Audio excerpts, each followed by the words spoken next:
है प्रचंड बोल मस्तकों के झुंड, बाज जंग की घड़ी की तुम गुहार दो।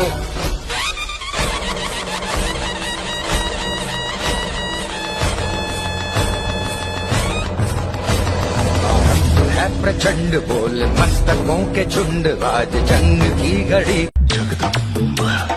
विश्व परिषद बजरंग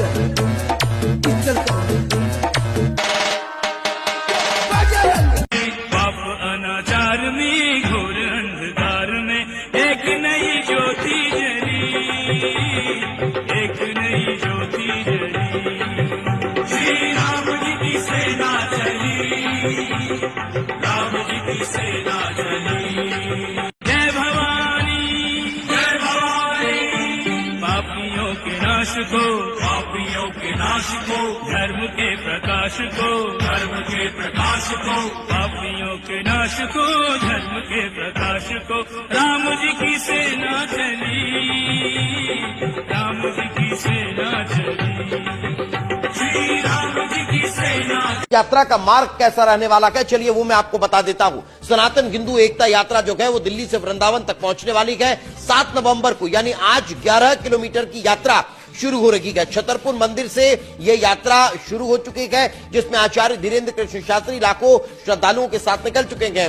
जिसका यात्रा का आज शाम को जो पड़ाव है वो जीरखोद मंदिर दिल्ली रहने वाला है, यानी आज के दिन ये यात्रा दिल्ली में ही रहेगी। अब दूसरा फेज जो है 8 नवंबर का 6 किलोमीटर की यात्रा रहेगी, जो बायचक कॉलेज फरीदाबाद से गए यात्रा शुरू होगी और वो दशहरा मैदान NIT फरीदाबाद तक चलने वाली है। ये 6 किलोमीटर की यात्रा 8 नवंबर के दिन रहने वाली है। अगली यात्रा जो है 9 नवंबर की, वो 8 किलोमीटर की यात्रा होगी। बल्लभगढ़ मंडी से ये यात्रा शुरू होगी और डॉक्टर HN अग्रवाल धर्मशाला ध्रुव गार्डन सीकर तक ये यात्रा चलेगी। तो ये 8 किलोमीटर की यात्रा जो है वो 9 तारीख को होगी।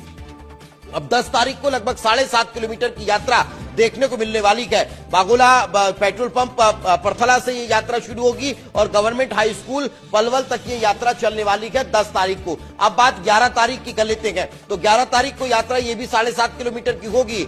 जो शुगर मिल पलवल के वहां से शुरू होगी और मीठा गांव जो प्रधान जी की भूमि है वहां तक ये यात्रा चलने वाली है, ये भी 7.5 किलोमीटर की होगी। अगले दिन 12 नवंबर को भी लगभग 7.5 किलोमीटर की यात्रा है। वंचारी से ये यात्रा शुरू होगी और गोडल मंडी तक ये यात्रा पहुंचने वाली है। यानी वृंदावन तक का जो रास्ता है वो इसी तरह टुकड़ों टुकड़ों में कवर किया जाएगा। 13 नवंबर को कोटावन बॉर्डर से ये यात्रा शुरू होगी और कोसी मंडी तक ये यात्रा पहुंचने वाली है। ये 8.5 किलोमीटर की होगी। 14 तारीख को 6 किलोमीटर की यात्रा जो है वो वेकमेट इंडिया कंपनी के सामने से शुरू होगी और गुप्ता टेंट जो है वो बिलौठी वहां तक ये यात्रा पहुंचने वाली है। अब जो 15 नवंबर की यात्रा है वो बेहद खास है। ये जो यादव करियाना ढाबा है वहां से शुरू होकर जैत तक पहुंचने वाली है, राधा गोविंद जी मंदिर तक। तो वही 16 नवंबर को यात्रा जो है वो चारधाम जो छठी करा है वहां से श्री बांके बिहारी मंदिर वृंदावन पहुंचने वाली है। इस दिन की